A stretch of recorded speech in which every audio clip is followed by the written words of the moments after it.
Buenos días. Retrasamos un par de minutos. Aquí estamos. A media semana ya.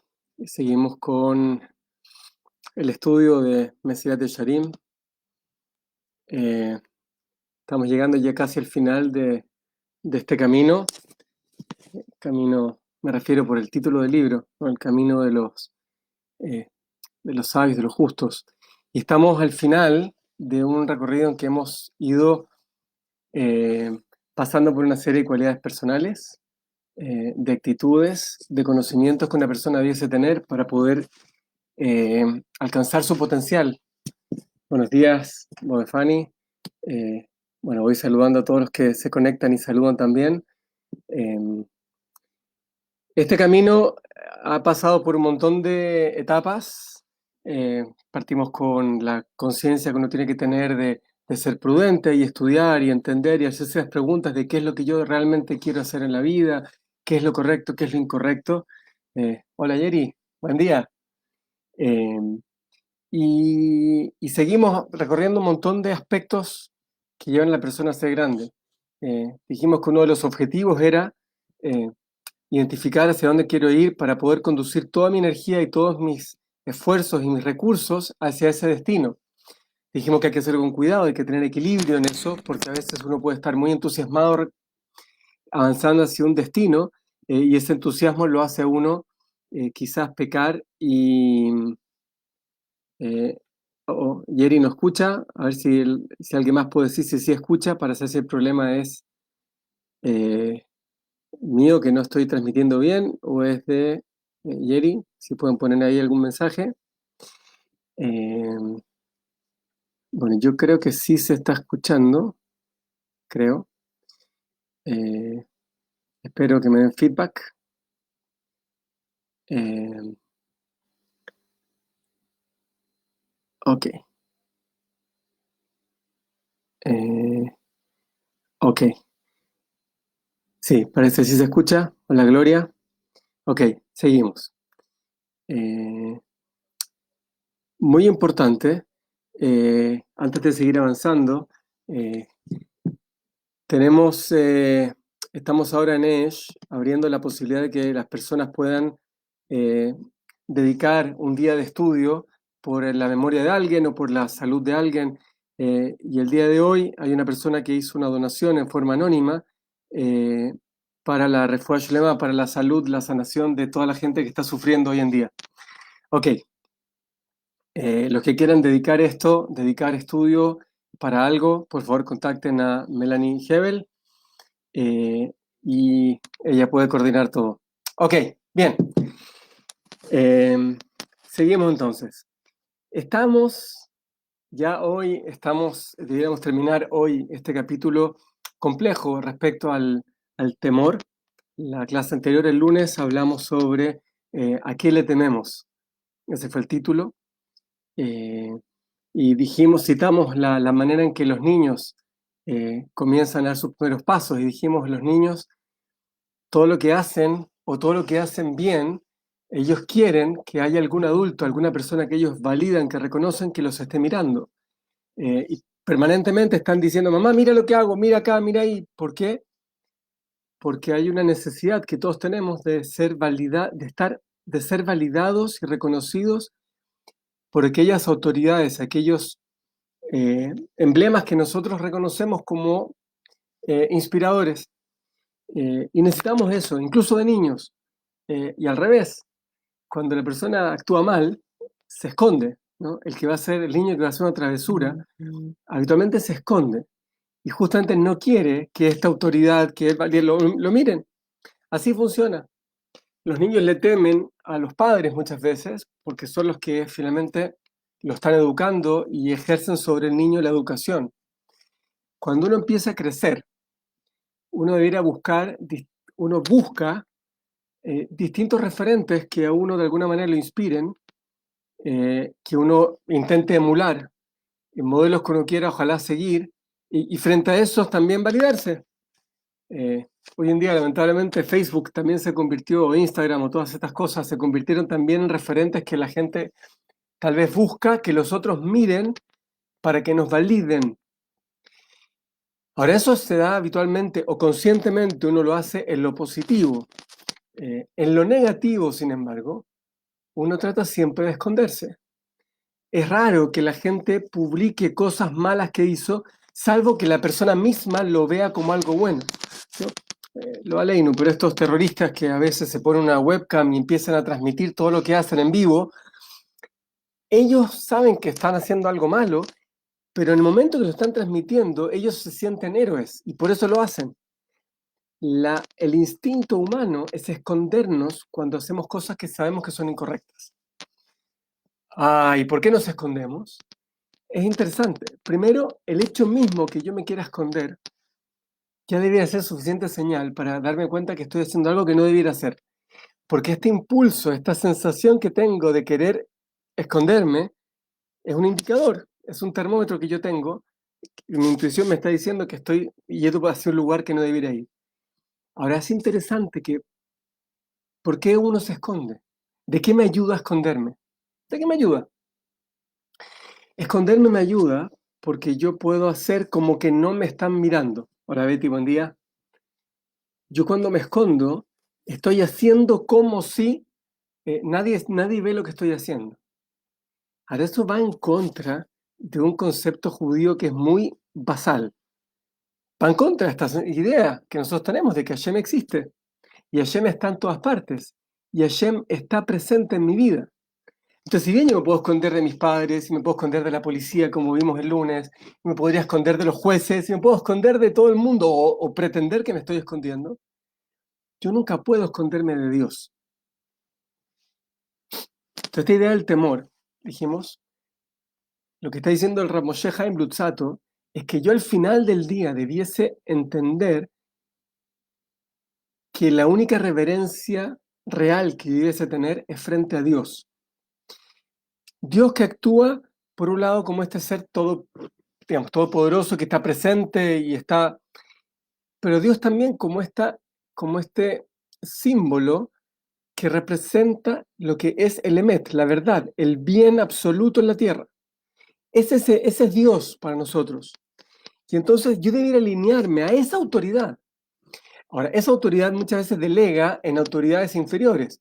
Por ejemplo, hay una halajá, hay una ley judía que dice Dina de Maljuta Dina, lo que significa que la ley del lugar en que yo vivo, eso también es ley para el judaísmo. O sea, que la Torá nos dice que la autoridad del lugar en el que yo estoy habitando también es autoridad para mí desde el punto de vista judío. O sea, si hay una ley de no exceder la velocidad en el tránsito o de respetar la cuarentena o la ley que esa ley le pusieron personas de carne y hueso. Pero dado que yo habito en este lugar y son leyes que las autoridades de este lugar dispusieron, esas para mí son leyes divinas. No que tengan un origen divino necesariamente, pero son leyes que yo tengo que obedecer. ¿Y por qué? Porque Dios me encomendó a mí que las obedezca. Entonces nosotros tenemos que entender que el temor final que nosotros como judíos tenemos es siempre a Dios y solo a Dios. Solo que Dios le confirió autoridad a mis padres, a mis maestros, a las autoridades del lugar en que vivo, para que ellos también de alguna manera me marquen ciertos límites en mi vida y yo tengo que respetarlos también. ¿Pero por qué? Porque son parte del origen divino.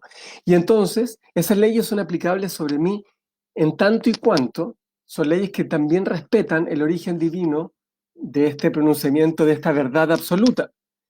Porque si la ley me impide a mí hacer cosas, cumplir con preceptos que son preceptos divinos, ¿no? Si viene una ley que me impidiera a mí comer kasher, por ejemplo, o una ley que me obligue a trabajar el sábado, o viene una autoridad, un líder mío, ni siquiera la ley, mis padres, y alguien te obliga a hacer cosas que van en contra de la voluntad divina, ahí sí, ahí hay un conflicto y ahí sí es importante entender la jerarquía.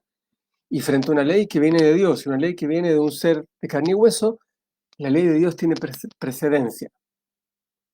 Ok. Te dijimos, hablamos que este tema del temor se manifestaba de dos maneras. Estaba el temor al pecado, irat het, y estaba el temor a la presencia divina, irat haromemut. Irat-Het, ya hablamos y hemos vuelto a hablar varias veces. Hola Paulina, ¿qué tal? Hemos hablado bastante sobre esta idea del temor al pecado y es bastante intuitivo. No digo que es fácil cumplirlo, pero el temor a las consecuencias de mis actos es más o menos intuitivo y lo hemos recorrido en otras clases de este ciclo. Cuando hablamos de la prudencia, dijimos la prudencia, el Zeirut, también tenía que ver con estudiar esta cosa que Hashem nos regaló, que el mundo funciona con causa y efecto, ¿no? Yo estudié ingeniería y para alguien que estudia física o ingeniería es genial que el mundo sea predecible, porque entonces yo puedo construir. Yo observo la naturaleza, observo cómo funciona el mundo, aprendo y entonces puedo elegir el mejor camino. Y eso incluye el entender que mis actos tienen consecuencias en este mundo y en el mundo venidero, y ese es el temor al pecado. Irata Romemut, que lo mencionamos al final de la clase pasada, es mucho más sofisticado, es mucho más sutil y voy a decir algo personal, es hermoso. Es hermoso porque no es un temor negativo, no es un temor que nace de algo negativo, sino que es un temor que nace de la conexión que yo tengo con el creador del mundo. Acá, si bien hasta este punto en el libro, en este estudio que llevamos, casi todos estos conceptos, estos principios eran aplicables para la vida profesional y también espiritual o religiosa, en este momento no me queda más que decir que el judaísmo aquí nos está hablando, y este libro nos está hablando para una vida espiritual. ¿Ok? Pero no es que acá diverja la espiritualidad del mundo cotidiano o mi vida profesional, sino que justamente acá es donde tenemos que buscar el punto de convergencia. O sea, cuando hablamos de devoción, por ejemplo, recuerdan que hablamos de la importancia de tener objetivos y vivir y avanzar eh, con mucha claridad y convicción hacia donde yo quiero y siento que tengo que ir y no contentarme con vivir al mínimo, sino que buscar siempre llevar al máximo mi desarrollo. Y eso dijimos es válido para el mundo religioso, para la vida espiritual y también es válido para mi carrera profesional. Acá, cuando hablamos del temor, lo que estamos diciendo es que no importa dónde yo esté, no importa lo que yo esté haciendo, ya sea que estoy rezando, estoy estudiando Torá, o que estoy trabajando, o que estoy comprando verduras ahí en la calle, no importa lo que yo esté haciendo, yo siempre tendré conciencia de que está Dios. Y Dios está y me está mirando en todo momento. No me está mirando únicamente, y aquí hay una diferencia quizás importante entre la percepción que la gente tiene de la vida religiosa y lo que es la vida religiosa real. El judaísmo plantea que existen 613 mitzvot, principios, y cada mitzvah tiene un montón de ramificaciones. Y las mitzvot aplican a todos los ámbitos de la vida, desde cómo voy al baño, mi relación de pareja, mi relación con el prójimo, mi estudio, todo. ¿Y por qué tanto detalle? Porque tenemos que entender que la presencia, la conciencia de que Dios está conmigo todo el tiempo, requiere de señales, requiere de tener realmente una actitud que permanentemente dé cuenta anterior. Es muy fácil olvidarme de que Dios existe. Les conté en la clase anterior esta historia que yo aprendí de Rav Orlovsky, que él decía que debiéramos pensar que vivir la vida como si fuéramos estos piratas que tienen un loro acá y que todo el tiempo le está hablando al oído al pirata. Así debiésemos vivir la vida tratando de tener la sensación de que está Dios permanentemente con nosotros. Porque de hecho está, solo que está en silencio o está hablando a un volumen que si yo estoy demasiado ocupado y demasiado contaminado con cosas, no lo voy a escuchar y no lo voy a ver, pero está. El concepto del Romemut, Irata Romemut, es tratar de tener permanentemente la conciencia de que yo estoy conectado, mi alma que es divina, está conectada con Dios. Yo estoy permanentemente conectado con Él. Y eso debiera hacerme sentir impresionante. Ser parte del creador del mundo, ser parte del emet, de esta cuestión global, de la esencia de toda la creación, debería darme una sensación de mucha paz, Lo que pasa es que cuando yo no lo tengo bien trabajado, bien desarrollado, esto me marea un poco. En la clase anterior hablé del sentido común y tuve un par de conversaciones con algunos alumnos después de la clase. Voy a clarificar este punto. El sentido común, que es esta intuición que muchos tenemos, natural, de muchas de las cuestiones que la misma Torá dice, pero que las tenemos como sentido común. Yo planteé en la clase anterior que el sentido común tenía su origen en justamente el despertar de esta chispita divina que tenemos adentro, que más allá de si la desarrollo o no, la tengo. Entonces, cuando yo tomo conciencia de esas cosas, eso le llamamos sentido común. Ahora, el sentido común es un arma de doble filo, porque cuando yo siento este llamado interior, esta vocecita que me dice qué es lo que tengo que hacer, esa vocecita a veces se puede mezclar con otras voces que tengo que no son tan sentido común y no son tan divinas. Me refiero, por ejemplo, al Yetzer Hará, a nuestros deseos. Nuestros deseos más naturales, este sentido de supervivencia con el que Dios creó al hombre y a todos los animales, de querer sobrevivir, me hace a veces ser muy egoísta. Y entonces a veces esta vocecita interna de lo correcto se va a mezclar con esta vocecita que me llama a sobrevivir, a pensar en mí primero que en todo el resto, y a veces a pensar en que mis deseos más biológicos son muy importantes cuando no necesariamente son lo único importante. Entonces, estoy hablando de un sentido común que tenemos que desarrollar. Dice el Ramjal, dice, ¿cómo se trabaja, cómo se adquiere este temor? El temor al pecado y el temor a la grandeza divina. ¿Cómo se adquiere esto? Y aquí hay una frase muy famosa de nuestros sabios que tenemos que revivir acá. Está escrito, Hakol minashamain, chutz mi'irat shamayim. Frase conocida, ¿qué significa eso? Hakol minashamain, todo viene del cielo, todo viene de Dios, chutz mi'irat shamayim, a excepción del temor a Dios. O sea, Hashem nos regala todo. Hashem nos regala inteligencia, como dijimos, nos regala un entorno familiar, nos regala un país, nos regala comida, nos regala muchas cosas. Pero el temor a Dios, ese temor, insisto, sofisticado, no es solo el temor que me van a castigar, este temor es más sofisticado, a querer estar conectado con la verdad, esto se trabaja. Esto no lo tenemos de regalo, esto hay que trabajarlo. Cuando nosotros decimos Shema Israel, no Shem Echad, decimos que Dios es único, estamos hablando de lo que significa, representa a Dios para nosotros. Y Dios para los Yehudim, Dios de acuerdo, no es solamente este ser que creó. Dios es el ser que está permanentemente presente en la creación, que está manteniendo las leyes de la naturaleza, que está renovando el mundo, que está permanentemente actuando para darte las condiciones para que tú puedas seguir creciendo y que está presente en tus actos y en las consecuencias de tus actos, permanentemente. Ese es el Dios en el que nosotros creemos. Es un Dios que no tiene límites, es un Dios que podría hacer cualquier cosa y la única razón por la que Dios no actúa todo el rato de forma revelada es para poder darnos espacio a nosotros a vivir nuestro libre albedrío de forma real. Dios nos da espacio, Él de alguna forma se contrae, se reprime de estar explícito y manifiesto en el mundo para darnos espacio a nosotros a vivir nuestra vida con libertad. Pero significa que Dios desaparece. Dios actúa de forma oculta. Entonces el desafío acá es tratar de volver este ocultamiento de Dios, tratar de revelarlo, tratar de despejarlo para estar nuevamente con la conciencia de que Él está siempre en todas las cosas.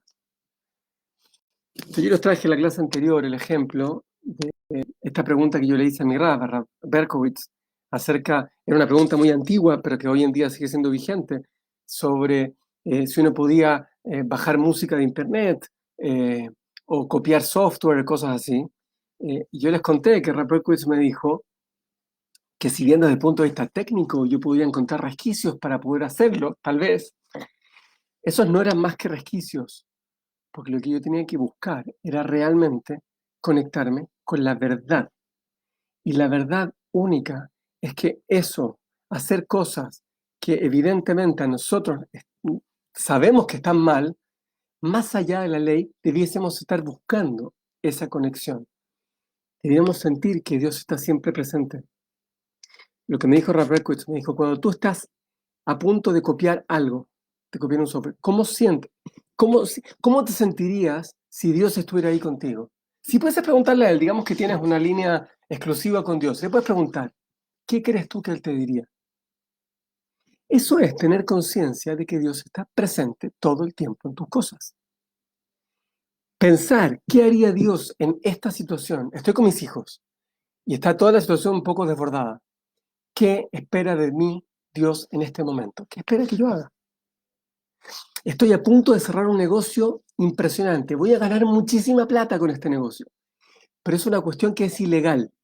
Ahora, es algo que quizás la gente valida, no sé, hay otros, Chile es su lugar particular, pero yo sé que hay gente que está escuchando de otros lugares. Hay lugares en que el tema de los impuestos, por ejemplo, llegó a un nivel de relativismo muy alto. Incluso la gente podría decir, no, porque hay un rabino que dice que en este lugar no es necesario o no es tan imprescindible pagar impuestos. Digamos, amigos míos, todos sabemos que tenemos una obligación de pagar impuestos. ¿A alguien le gusta pagar los impuestos? Seguro que a nadie le gusta pagar los impuestos. Y es verdad que la gente se roba los impuestos quizás, pero no todos los impuestos se los roban y no está en mí, esa no es quizás la manera de protestar en contra del manejo de los impuestos. Yo tengo que pagar mis impuestos y tengo que seguir las leyes y tengo que hacer las cosas. Entonces, cuando estoy ahí a punto de hacer un negocio que yo sé que está al límite de la ley, es un negocio que quizás no me daría mucho orgullo que mi padre se enterara que lo estoy haciendo y que si yo pudiese preguntarle a Dios, no sé si él me diría que está bien hacerlo. Ahí, cuando estoy en ese momento, tengo que tener conciencia de que Dios está ahí. Dios está ahí. Cuando yo voy a poner la firma, Dios está ahí. Está. Y si yo lograse tener esa conciencia, primero que voy a actuar muy diferente. Pero segundo, al momento que actúo, la sensación que tengo es impresionante. Mis amigos, y le estoy hablando de algo mío, o sea, lo traen los textos y lo traen Mesirat Yesharim y lo traen todos los sabios, pero yo les puedo decir en carne propia y creo hablar por muchos de los que están conectados. Cuando hago lo correcto, cuando hago lo que yo siento que Dios espera de mí, tengo una sensación tan profunda de orgullo, de satisfacción de haber obrado en lo correcto, de estar en paz con mi conciencia, que eso es, sin duda, el placer más alto que una persona puede alcanzar. Por eso el Ramjal lo trae al final de este largo camino, porque nuestra conciencia, que así escuché una vez que Hitler dijo que una de las cosas que no le gustaba de los judíos es que habíamos traído la conciencia al mundo. Y es verdad que trajimos la conciencia al mundo. La Torá, todo judaísmo, apela a que tengamos la conciencia. Y si bien hay todo un manto, hay todo un sustrato de cuestiones técnicas, de que esto se puede hacer, no se puede hacer, se dice, no se dice, se verá con la brajá, que al final del día todo eso no es sino tratar de darme un sistema que me ayude a tener permanentemente la conciencia de que Dios está conmigo, que Dios me quiere, que a Dios le importa lo que yo haga, que Dios quiere que yo haga lo correcto, que Dios está dando todo lo que me tiene que dar en cada minuto y que si yo me equivoco, Dios está ahí y no va a estar contento. Ahora, Dios es como un padre que va a seguir buscando formas de educarme, pero no va a estar contento. Y no me puedo esconder de Dios, porque Dios está en absolutamente todas las partes. Pero junto con tener ese temor, también tengo que entender que cuando actúe en consecuencia con lo que yo creo que es lo correcto, estoy en paz con el Emet, con esta verdad del mundo. Estoy en armonía con mi alma y con mi Creador. Y no hay satisfacción más grande que esa. Dios quiera que podamos todos desarrollar esta conciencia permanente sobre Dios, esta conciencia de que Dios está presente, este temor, el temor a que yo soy chiquitito y Dios es muy grande, pero al mismo tiempo es ese temor que me ayude a entender que yo soy valioso, que yo a Hashem le importo y que por lo tanto cada una de mis acciones debiese estar alineada con Él. La clase que viene es probable que sea la última de este ciclo, así que no se la pierdan. Vamos a cerrar todo esto estudiando un poquito sobre qué significa la santidad, la Kedusha, pero vamos a verlo nuevamente en el estilo que hemos visto todo hasta ahora, con ejemplos muy prácticos, muy concretos, para poder llevarnos esto, llevarlo a la práctica y tratar de poder vivirlo. Que tengan un excelente día. Nos vemos, si Dios quiere, el viernes.